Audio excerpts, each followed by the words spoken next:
Bonjour chers amis, chers internautes, chers amoureux de l'entrepreneuriat, heureux de vous retrouver pour notre rendez-vous hebdomadaire.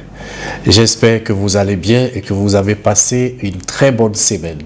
Nous sommes aujourd'hui vendredi 24 octobre 2025 et vous êtes sur notre plateforme Accompagne-moi dans notre émission 30 minutes pour l'entrepreneuriat.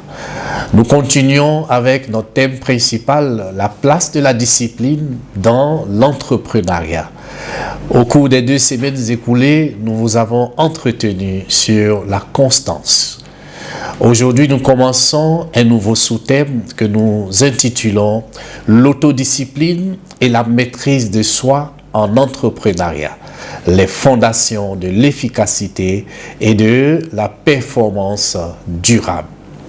Merci de vous disposer et allons-y pour ces 30 premières minutes pour partager ensemble sur l'autodiscipline et sur la maîtrise de soi.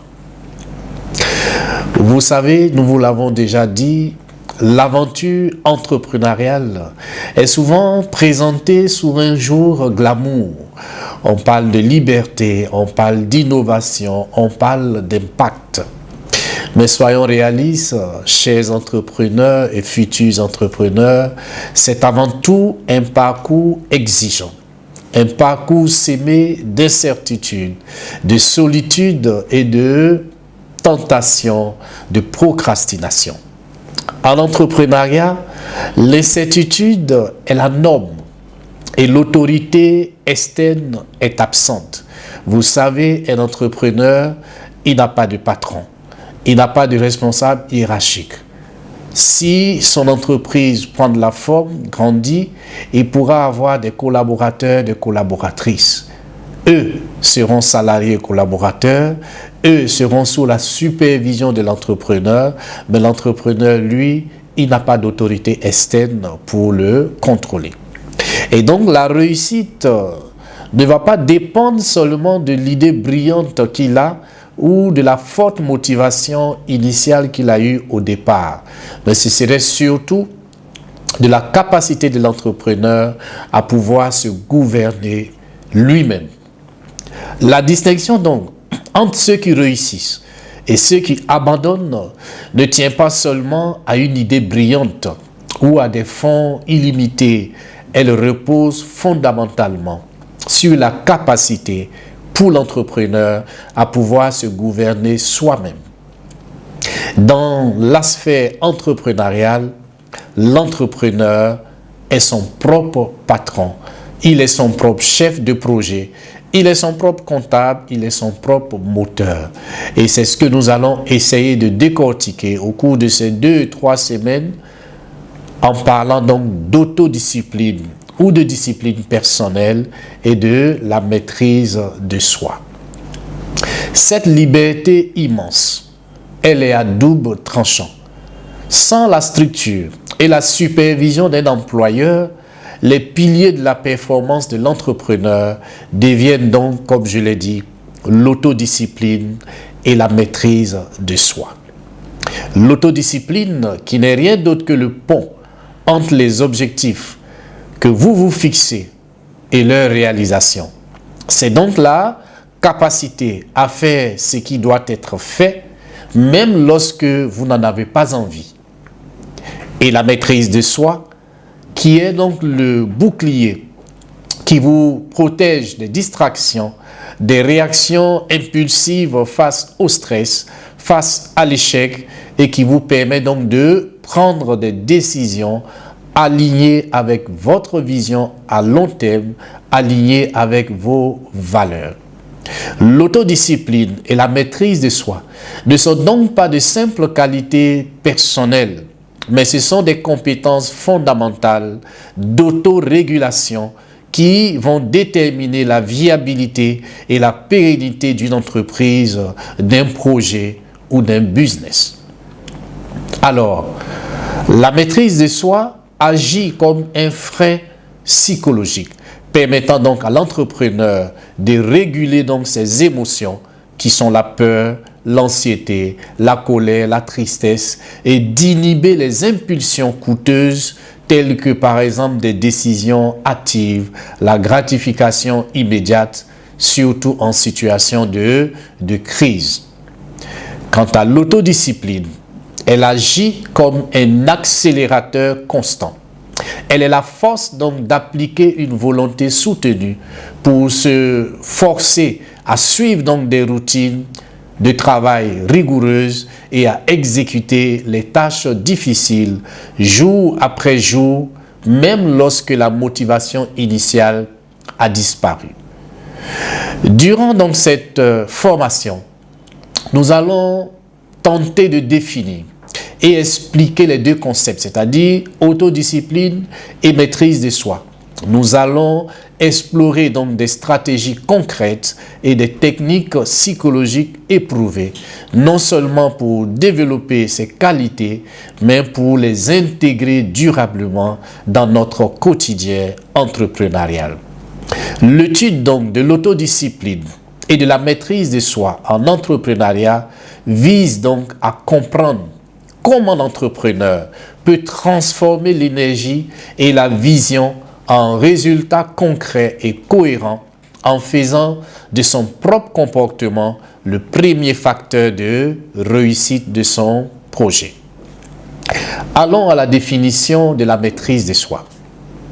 La maîtrise de soi, c'est la capacité d'un individu à réguler ses émotions, ses pensées, ses impulsions et ses comportements face donc aux tentations, face au stress, face aux provocations, afin d'agir donc d'une manière réfléchie et d'atteindre ses objectifs à long terme. C'est l'art de se gouverner soi-même en faisant prévaloir donc la partie réfléchie de son cerveau sur les envies ou réactions instinctives et immédiates. On parle aussi de contrôle de soi ou on parle de self-control. Je suis dans la définition de la maîtrise de soi, mais pour monsieur tout le monde. Quand on parle de la maîtrise de soi en entrepreneuriat, il faut comprendre que c'est la capacité pour l'entrepreneur de réguler ses émotions, de réguler ses impulsions et ses comportements pour prendre des décisions rationnelles, pour maintenir le cap sur ses objectifs à long terme et gérer efficacement les défis inhérents à la création et à la gestion de son business. C'est une compétence fondamentale d'autorégulation qui se manifeste par la discipline, la gestion du stress et la persévérance, permettant donc de surmonter les obstacles et d'éviter les réactions impulsives qui peuvent être coûteuses pour l'entreprise. Passons à la définition de l'autodiscipline. Comme tout à l'heure, nous vous présentons dans un premier temps la définition de l'autodiscipline dans le contexte général et nous allons nous intéresser par la suite au contexte particulier de l'entrepreneuriat.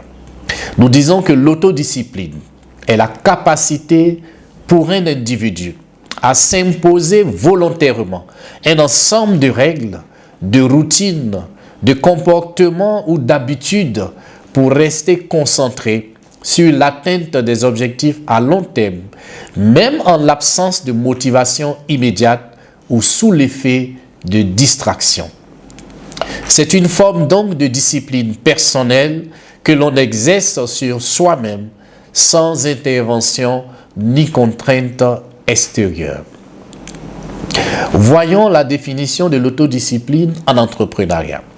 Ce serait donc la capacité de l'entrepreneur à s'imposer et à suivre un ensemble de règles et de routines de travail rigoureuses de manière constante en vue donc de concrétiser sa vision d'entreprise et d'atteindre ses objectifs stratégiques à long terme, même lorsque la motivation initiale faiblit ou que des tâches paraissent difficiles. Elle est la mise en action concrète et régulière de la maîtrise de soi. Elle reste donc le fondement du succès à long terme et elle représente la force mentale qui va permettre à l'entrepreneur qui n'a pas de supérieur hiérarchique, nous l'avons dit au début de cette émission, de s'imposer lui-même la rigueur, l'organisation et la constante nécessaire pour transformer sa vision en réalité commerciale durable, même face à l'incertitude et au découragement. L'autodiscipline agit donc comme le moteur de la cohérence qui prend le relais quand la motivation initiale et l'enthousiasme de départ s'épuisent. L'autodiscipline est souvent comparée à la motivation, à la maîtrise de soi. Nous allons essayer de faire un rapprochement entre les trois. Je commence par la maîtrise de soi. Je dis que la maîtrise de soi, ça sera donc la capacité pour l'entrepreneur à résister aux impulsions et aux tentations immédiates. Vous allez peut-être me dire, c'est théorique. Prenons l'exemple de l'entrepreneur KS. KS est un entrepreneur qui a démarré son business, ça fait 2 ans. Mais depuis 2 ans, KS court pour obtenir un chiffre d'affaires de 10 millions. Les choses ont commencé timidement et c'est au bout de 2 mois, 2 ans, 3 mois que KS va obtenir son premier 5 millions. Quand je parle de maîtrise de soi, ça fait 2 ans que KS a envie de toucher les millions. Donc là, KS vient d'obtenir 5 millions. Si KS ne maîtrise pas ses impulsions, KS est capable de récupérer 3,5 millions de ces 5 millions pour aller s'occuper d'un besoin personnel qui n'a rien à voir avec les réalités de l'entreprise. N'ayant pas de supérieur, étant son propre supérieur et étant celui qui réfléchit pour la conduite de l'entreprise, il prendra ces 3,5 millions pour résoudre un problème personnel. On dira que KS ne sait pas maîtriser. KS n'a pas la maîtrise de soi parce que ce serait une dépense impulsive qu'il serait en train de faire. Là où il doit pouvoir dire non, ça doit être une réaction négative. Là, il est en train de dire oui et il va exposer l'entreprise à un chaos certain. Maîtrise de soi, je dis donc capacité à résister aux impulsions et aux tentations immédiates. Dis non. Le rôle principal de la maîtrise de soi, c'est de permettre la régulation. Permettre à l'entrepreneur de contrôler ses réactions négatives. L'autodiscipline, capacité de l'entrepreneur à se forcer à faire ce qui est nécessaire, même sans en avoir envie. C'est pour ça que depuis que nous avons commencé à parler de la discipline, nous disons toujours qu'il faut apprendre à mettre en place des routines.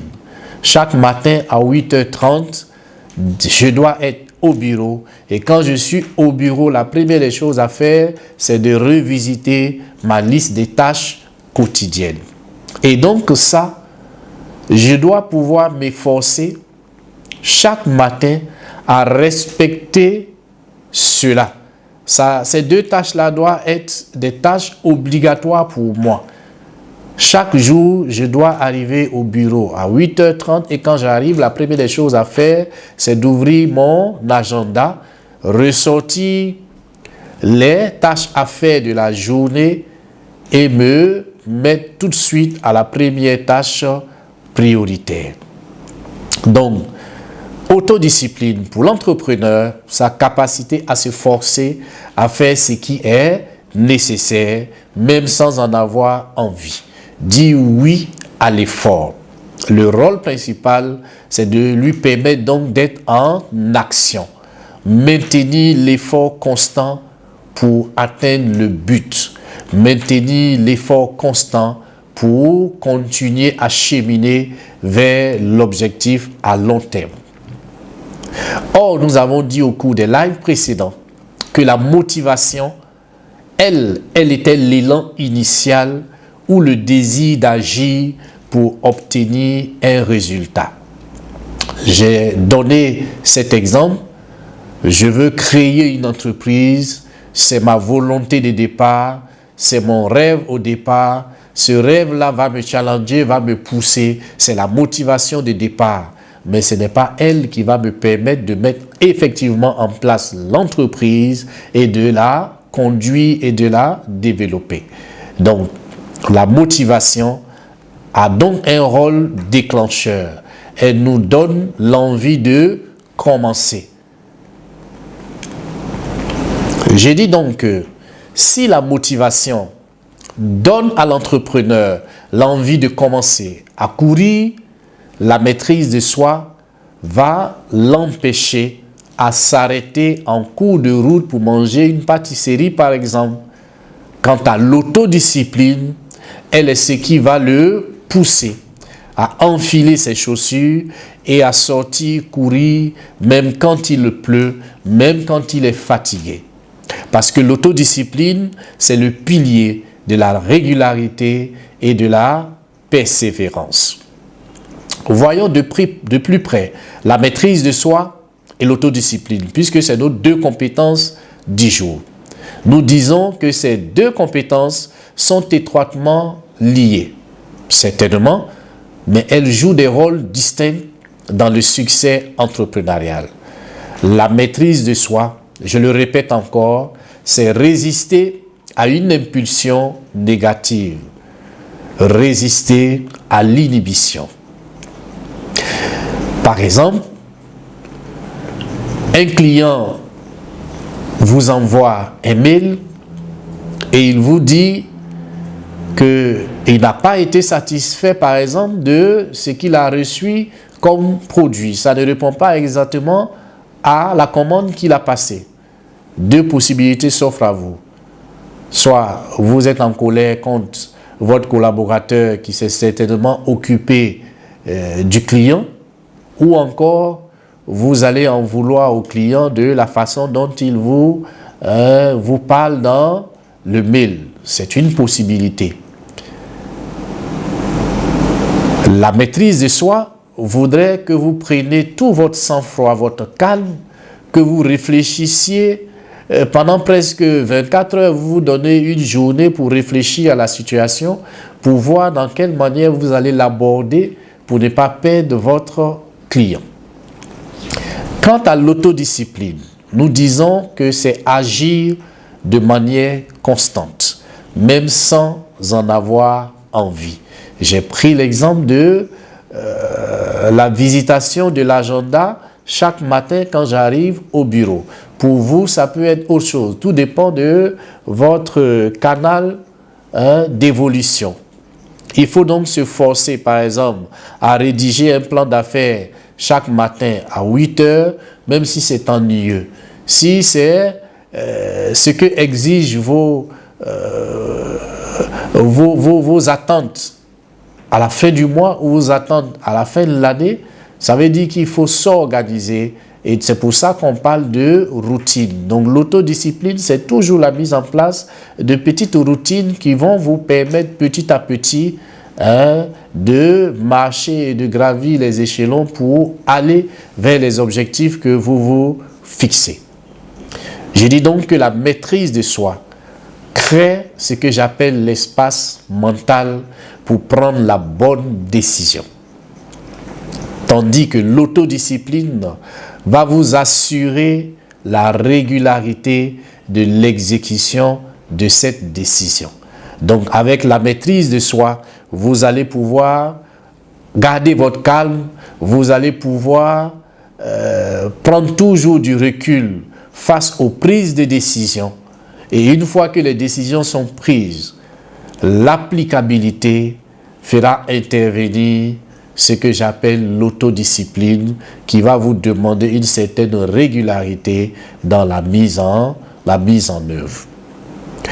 Passons maintenant au rôle de la maîtrise de soi face aux défis pour un entrepreneur. Contrairement donc à l'autodiscipline, qui est ce que j'ai appelé l'action constante, la maîtrise de soi, nous disons que c'est la gestion de l'instant critique. Avec les exemples de tout à l'heure, j'espère que vous me suivez. La maîtrise de soi, elle est la gestion de l'instant critique.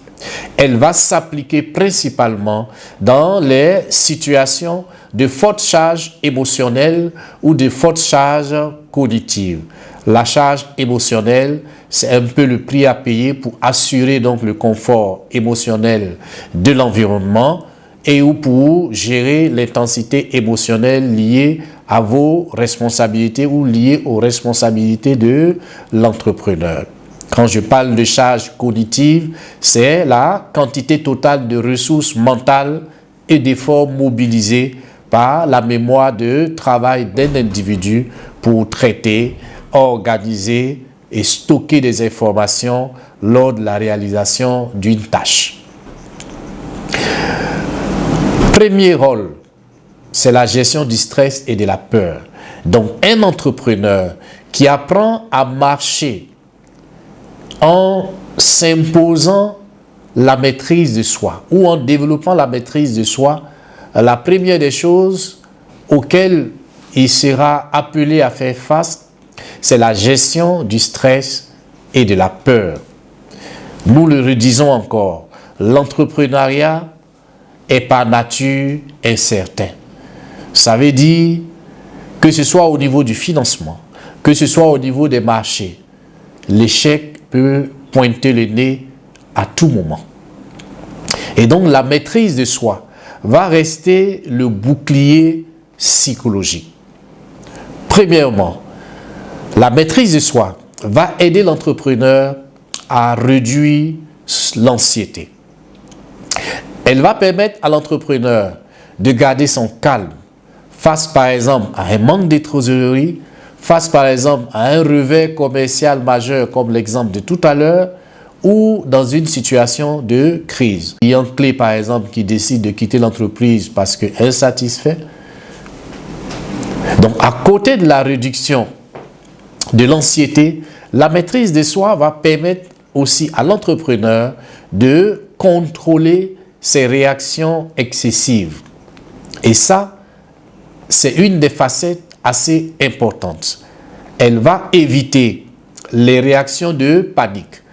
Par exemple, l'entreprise vit une petite crise et l'entrepreneur se laisse happer par ses émotions. Il décide par exemple de licencier tout le personnel. Il décide par exemple d'abandonner le projet. Voilà. Ou encore, c'est des réactions de colère. Donc, quand nous parlons d'émotions, c'est un peu tout ça. Peur, tristesse, colère, voilà. Donc nous disons que la maîtrise de soi va permettre donc à l'entrepreneur de contrôler tout ce que j'appelle réactions excessives. Ça peut être des réactions de panique, ça peut être des réactions de colère, toutes ces réactions donc qui pourraient détruire donc ces relations d'affaires et miner le moral de l'équipe, miner le moral de son personnel.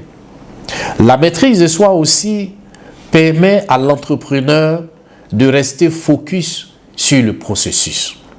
Elle va lui permettre donc de prendre du recul, d'analyser la situation objectivement et surtout de se concentrer sur les étapes de résolution plutôt que sur l'ampleur du problème. Quand vous êtes un entrepreneur et que vous n'avez aucune maîtrise de soi ou que vous avez très peu de maîtrise de soi, vos prises de décision sont des prises de décision généralement pas bien réfléchies. Or, quand vous ne réfléchissez pas bien à une situation ou à un problème que vous rencontrez, il sera difficile de pouvoir user d'intelligence et de sagesse pour pouvoir mettre en place des processus qui vont vous permettre de résoudre le problème. Vous serez dans la panique, vous serez dans la colère et donc les prises de décision seront des décisions qui ne vont pas à l'avantage de la structure, qui ne vont pas à l'avantage de l'entrepreneur lui-même et qui ne vont pas à l'avantage du personnel qui sont à sa charge. Deuxièmement, la prise de décision rationnelle. Nous disons que le succès à long terme exige donc de privilégier la rationalité sur l'impulsivité. Donc, rationalité par rapport à l'impulsion. Premièrement, résistance aux impulsions d'achat et de vente. Tout à l'heure, nous l'avons dit, un entrepreneur, c'est quelqu'un qui n'a pas de chef hiérarchique, qui n'a pas de patron. Il est son propre patron. Et il peut décider, si l'entreprise a enclenché par exemple 15 millions, il peut décider de prendre les 15 millions, d'aller se promener en France et revenir.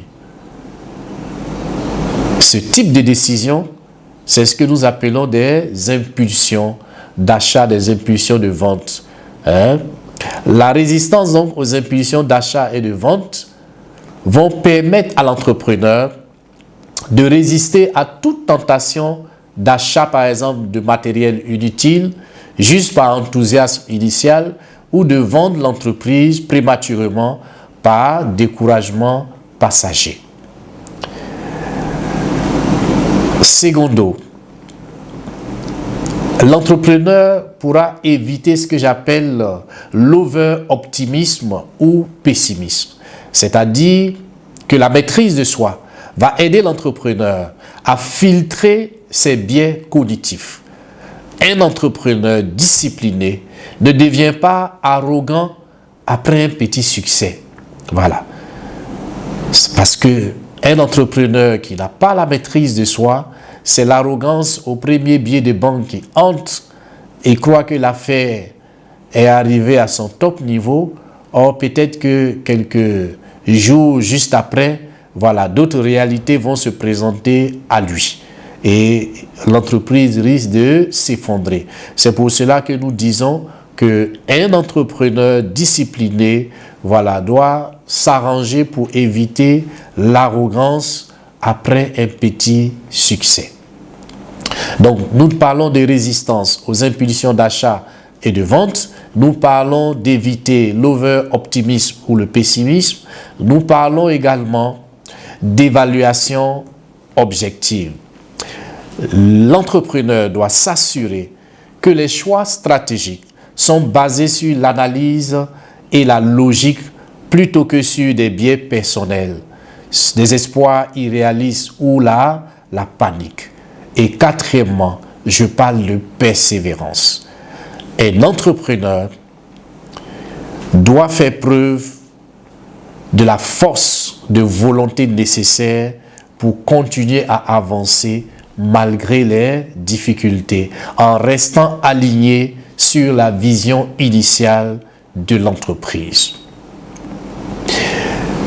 Toujours dans les rôles de la maîtrise de soi face aux défis pour l'entrepreneur, nous parlons de contrôle des impulsions et des émotions. Résister à l'impulsivité, nous l'avons déjà dit, gérer son stress, nous l'avons déjà dit, être capable de gérer les échecs. Les échecs, nous le disons chaque fois que nous retrouvons sur cette tribune, font partie de la vie d'une entreprise, font partie de la vie d'un entrepreneur. Les échecs arriveront.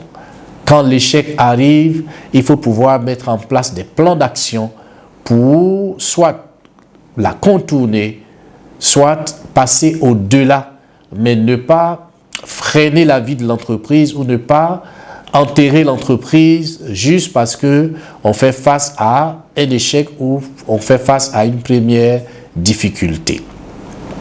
Autre chose encore qu'on peut dire, la maîtrise de soi doit amener l'entrepreneur à ce que j'appelle la gratification différée. Si l'entrepreneur n'a pas de chef, ça veut dire qu'il doit être capable de retarder ce que j'appelle les récompenses immédiates. Je fais allusion aux dépenses personnelles, je fais allusion au temps de repos excessif. Vous ouvrez par exemple une entreprise, vous êtes par exemple le seul associé. Nous tous, nous savons qu'une entreprise, un associé, si vous n'êtes pas salarié au sein de l'entreprise, vous allez devoir attendre et vivre des dividendes qui vont vous être reversés lorsque l'entreprise a une bonne santé financière. Mais si dès la première année, vous commencez à prendre toutes les dividendes sans songer à faire des réserves, sans songer à réinvestir une partie du bénéfice pour permettre à l'entreprise d'évoluer, de grandir et de reprendre forme, voilà. Si vous êtes trop gourmand, si vous êtes trop regardant à votre propre personne, vous allez dépouiller l'entreprise et finalement, votre projet finira par tomber à l'eau. C'est pour cela que nous disons, ça fait partie de ce que nous appelons la maîtrise de soi. Il faudrait que l'entrepreneur soit capable de retarder les récompenses immédiates pour consacrer les ressources et l'énergie nécessaires à la croissance future de l'entreprise. Elle est la fondation de la capacité donc à faire des sacrifices immédiats, du temps personnel, des revenus faibles au départ pour permettre donc l'atteinte d'une récompense future beaucoup plus importante. Vous pouvez même aller jusqu'à 10 ans, 15 ans et 15 ans après, vous commencez à réclamer des dividendes. En ce moment-là, l'entreprise est solidement enraciné, l'entreprise a connu une croissance et tout le monde peut être à l'aise. Et vous, en tant que l'associé et les employés, évidemment, qui font le travail opérationnel. Je parle également de gestion du temps et des priorités. Maintenir une discipline de travail rigoureuse pour un entrepreneur, sa capacité à résister aux distractions et se concentrer sur les tâches qui génèrent le plus de valeur à long terme.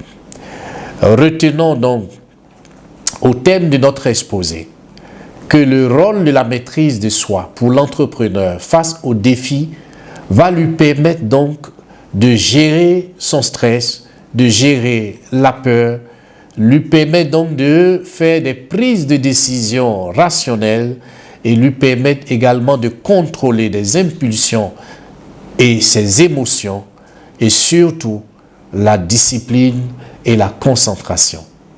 Et donc, tout entrepreneur a besoin donc de cette compétence qu'est la maîtrise de soi. Pour aujourd'hui, nous avons pris la peine de vous définir ce que c'est que l'autodiscipline, ce que c'est que la maîtrise de soi. Nous avons essayé de faire une comparaison entre ces deux compétences auxquelles nous avons également ajouté la motivation.